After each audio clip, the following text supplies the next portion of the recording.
আপনারা জানেন যে আপনারা যেহেতু সংবাদ মাধ্যমের কর্মী আর কি, সংবাদকর্মী, সো আমার বিরুদ্ধে কিছু এলিগেশন আসছে এবং সেটা আপনারাই মনে করেন প্রচার করছেন, যেভাবে হোক না কেন।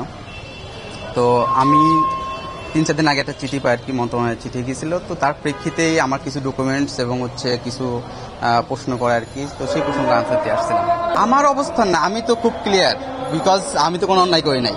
সো অন্যায় যদি না করে থাকি তো আমার সব কিছু নিতে পারে আর কি। আমি তো চ্যালেঞ্জ করছি, আমি ফেসবুকে চ্যালেঞ্জ করছিলাম। শুধু আমি না, আমার পুরো ফ্যামিলি, আমার ভাই বোন, আত্মীয় স্বজন যারা আছে 5 আগস্টের পরে এবং 5 আগস্টের আগে কার কি পরিমাণ সম্পদ ছিল, কার কি সম্পদ আছে বা বাড়ছে, এটা তো উনরা তদন্ত করবো অবশ্যই, বা রাষ্ট্রীয় যেভাবে সিদ্ধান্ত নেয় আর কি। এই বিষয়গুলো আর কি। না, এটা মিথ্যা কথা আর কি। কারণ হচ্ছে যে আমার আজকে কিন্তু ব্যাংকে ভাইবা, আজকে আমি এখানে আসছি বিকজ অফ, মানে আমি বলতে লাগে আপনাদের কারণে। কারণ যদি এখানে না আসতাম, একদিন ডিলে করতাম, আপনারা নিউজ করতেন যে হয়তো কোনো কারণে পালাইছে বা এই করছে আর কি, ঠিক আছে। সো আমি ব্যাংকের ভাইবা রেখে কিন্তু আমি এখানে আসছি। সো এটা তো আমার মানে আমি ফিল করতেছি। আরেকটা, আমি 25শে মার্চে আমার লিখিত অবশ্যই আবেদনটা আমার হাতে লেখা এবং সেটা আমার সাইন করা আছে, তার প্রেক্ষিতেই তো মানে করা হয়েছে আর কি।